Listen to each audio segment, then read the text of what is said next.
Canon will announce several lenses in just 4 weeks on the heels of CP+, a Japanese camera, photo and video trade show that's held every year in the middle of February. But will the Canon RF 35mm f1.2 be one of those lenses announced? Will the 200-500 be another? And what about some tilt-shift lenses or the 70-200 f2.8? And could we finally get an announcement opening up the Canon RF mount to Sigma lenses? Well then, stick around after this short message to get our top picks on what Canon's likely to announce in just 1 month. But first, subscribe to this channel for a chance to win a Canon EOS R5. I'll be giving one away to one lucky subscriber once this channel reaches 100,000 subscribers. Anyone above the age of 18 with a valid mailing address is eligible. Additional terms and conditions are linked in the description down below. On Tuesday, Canon Rumors said, "We've been told that Canon will announce at least 3 new lenses ahead of CP+ Photo and Imaging Trade Show in Yokohama, Japan, which takes place between February the 22nd and February the 25th. At first, I wasn't going to cover this news story. It was essentially a repeat of a previous Canon Rumors story back in November of 2023, indicating that we would get 4 prime lenses, all of them f1.4, all of them image stabilized, and all of them with a USM motor. The only difference being that the 14mm wasn't image stabilized, but we had a 24, 28, and 35mm all f1.4, and that Canon RF 35mm f1.4 disappointed a lot of people that were expecting an f1.2. But with just 4 weeks until an anticipated announcement on the heels of CP+, where we get several new lenses, at least 3 new lenses according to Canon Rumors, I thought I could provide value by doing my own forecast of what lenses we can expect in terms of primes, zooms, super telephotos, and maybe even a few tilt-shift lenses. And Canon Rumors has actually made that a little bit easy for us. In an update put out on December the 19th, Canon Rumors said, "We have finally confirmed that the Canon RF 35mm is an f1.2 L-series USM and is indeed coming out in the first half of 2024. There have been some false positives over the years, but we're as sure about this as we are about anything." And while the 35mm f1.2 L-series USM is the most demanded prime, well, since Canon came out with the RF mount with the R system, there's no guarantees, but it's on our shortlist. But let's go back to our November the 16th post by Canon Rumors, where they posted a forecast of 4 prime lenses that once again have the time frame of the first half of 2024. Both the 14 and 24mm match up perfectly with the 2 tilt-shift lenses that Canon Rumors had previously published back in their late 2020 Canon RF lens roadmap, which was recently updated in October of 2023. And all those lenses listed in green, those are the predictions that came true with some minor differences. And the ones in white, well, they're the ones that we haven't seen yet. Take a look at the tilt-shift lenses, the 14 and 24mm. These look very familiar with the 2 prime lenses that were forecast in November, with the difference being the aperture. So the question is, which one do we believe? Well, on December the 19th, Canon Rumors said, "We have finally confirmed that the Canon RF 35mm f1.2 L-series USM is indeed coming in the first half of 2024. There have been some false positives over the years, but we're as sure about this as we are about anything."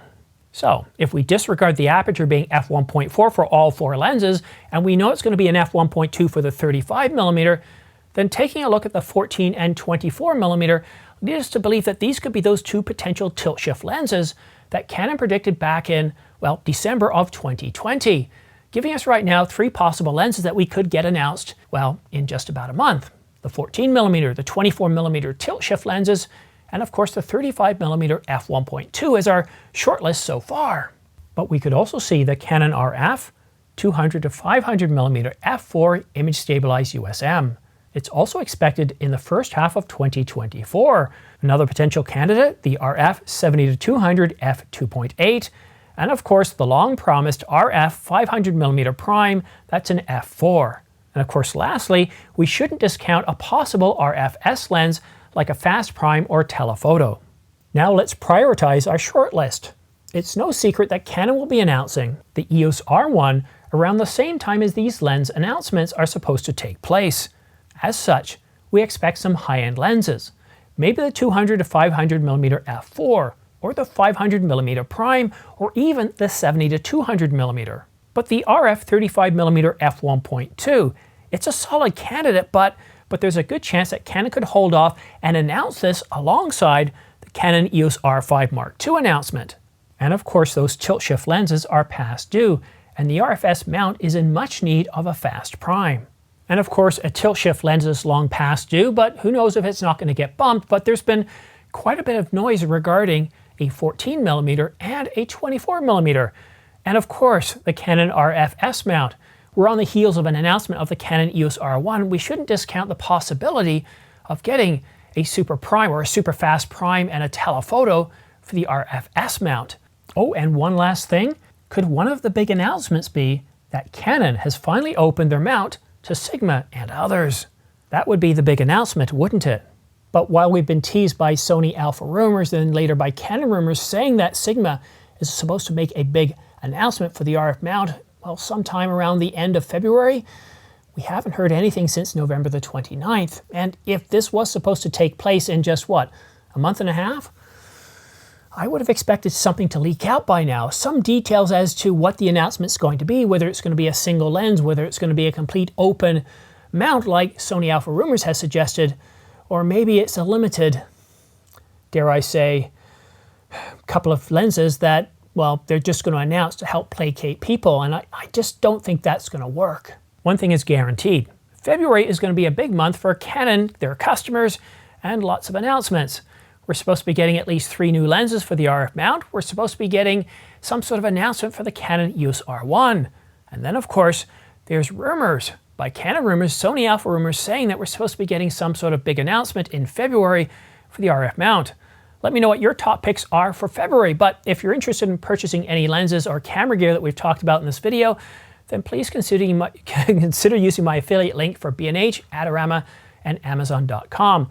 Any purchases that you do make from these links, these ones right here, I've got them in the description down below as well, they really do help support this channel, as I get somewhere between 2 to 12% that, well, in a commission, and it comes back to helping support this channel because it allows me to purchase a whole bunch of gear, new lenses such as the 100 to 500mm, the 200 to 800mm, which sadly, even though I got it on the day of announcement, we've only had about 4 hours of sunshine, and I love shooting in the sun because I just find that the dynamic range when it comes to color is so much more vibrant, so much better, and this time of year the weather is terrible. We don't even have any fresh snow. We got a little bit today, but I'm working, and by the time I'm finished work, it's going to melt, and it's not going to look that good. But anyhow, I want to say a special thanks to everybody that has used my affiliate link. Thank you so much, because it really is helping this channel grow. It's allowing me to get really good lenses. It's allowing me to be able to test them and use them. And a lot of the B-roll that I'm using in these videos is actually taken from using these products. I don't want to just do a review. I don't want to have the lens for a couple of days. I want to live with them. Same with the camera bodies. So all the B-roll that I tend to use in my videos, at least it's my goal. I still use a lot of B-roll from Canon, Nikon, and others, but you're starting to see a little bit more B-roll that I've created myself using these lenses, the 200 to 800, the 100 to 500, the 100mm macro, the 50mm f1.2. I can't wait to get the 35mm f1.2. I'm really looking forward to that. I'm looking forward to some announcements, but that's it for now. If you want to stay up to date on all the latest camera gear, news, and rumors, then don't forget to subscribe to this channel, but also follow me on X. All those news stories that aren't quite big enough to have their own separate video, well, I tweet that stuff out, including pricing information or anything else that's relevant that isn't quite big enough to have its own separate video, such as that upcoming Sony firmware update for the A7S III and the Alpha 1. But that's it for now. Have yourself a great day, and we'll see you again soon.